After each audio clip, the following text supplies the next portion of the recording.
पटना बदला हुआ लगता है आपको?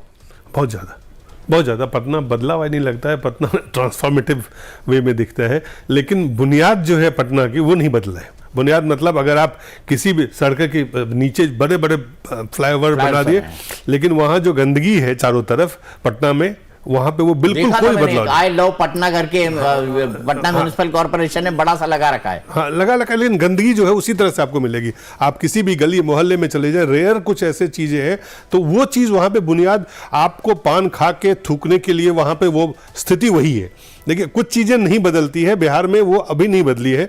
सड़कें बन गई है, फ्लाईओवर्स बन गए हैं, लाइट्स, विधानसभा का भवन चमक रहा है, लेकिन कुछ आदतें ऐसी है जो जस के तस, मुझे लगता है। अब उसको मैं ये तो नहीं कहूँगा कि वहाँ की कल्चर है वो, क्योंकि बहुत सारे और भी जगह है गाँव में या बिहार के गाँव में, मुझे लगता है पटना से ज़्यादा साफ सुथरा बिहार के गाँव हैं। तो वहाँ पे वो चीज़ जो बिहार में मुझे लगता है जहाँ बिल्कुल बदलाव नहीं हुआ है। दूसरा बदलाव आप देखेंगे, आप रिक्शा से गए थे, मुझे याद है, आप चाहे पहली बार रिक्शा पे आप घूम के आए थे, तो वहां आपने रिक्शा वाले से भी बात किया? बिल्कुल किया। और आपने जब बात किया तो आपको क्या समझ में आया, पहले बताइए, फिर मैं आपको आगे बताता हूँ बिहार की एक इंटरेस्टिंग चीज। नहीं, वो बड़ी दिलचस्पी के साथ ये बात बता रहे थे कि उन्होंने वहां पर विकास देखा है, हालांकि उन्होंने अपने पत्ते नहीं खोले, लेकिन कहा कि चीजें बहुत बदली है और उस बदलाव को उन लोगों ने, तमाम लोगों ने महसूस किया था। मैं आपको छोटा सा एग्जांपल बताता हूं। मैं चूंकि रेलवे स्टेशन के सामने खड़ा हुआ था उस दिन, तो रेलवे स्टेशन से जब लोग निकल कर आ रहे थे तो मैंने एक मुसाफिर को पकड़ा। मैंने बोला कहां से आ रहे हो? तो उसने बोला साहब बड़ौदा, साहब सूरत।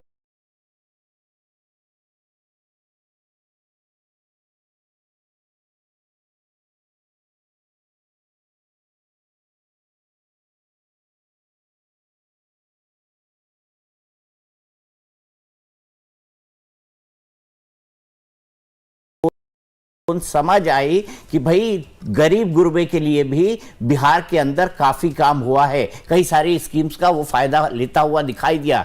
तो ये उनका एक सेंटीमेंट था और यही सेंटीमेंट दिखाता है कि ग्राउंड पर किस तरीके से ट्रांसफॉर्मेशन हुआ है। मैंने कई सारे लोगों से बात की, कई सारी जगहों पर गया और मैंने एक चीज वहां पर देखी, नीतीश कुमार को लेकर लोगों के मन में एक फैक्टर था सहानुभूति का, और वो बहुत बड़ा फैक्टर था।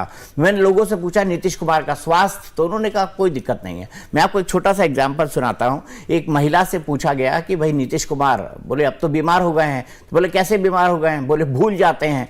बोले कोई हमारे घर में 75 साल का होगा और भूल जाएगा तो क्या हम उसको घर से निकाल देंगे? तो ये वो सेंटीमेंट था जिसको नीतीश कुमार ने कैच किया है। इसमें मोदी का भी सेंटीमेंट है, इसमें डबल इंजन सरकार का भी सेंटीमेंट है, और मुझे यहां पर लगा। लेकिन एक बात मैं आपको बता सकता हूं, और मैं उसके बारे में रजनीश और बाकी रिपोर्टर्स के भी पास जाऊंगा, कि प्रो लालू वोट बैंक और एंटी लालू वोट बैंक बड़ा सॉलिड है, बड़ा सॉलिड है। नीतीश कुमार और बाकी चीजें एक फैक्टर तो होती हैं, लेकिन जो वोट तय होता है वो प्रो लालू वोट बैंक और एंटी लालू वोट बैंक के आधार पर होता है।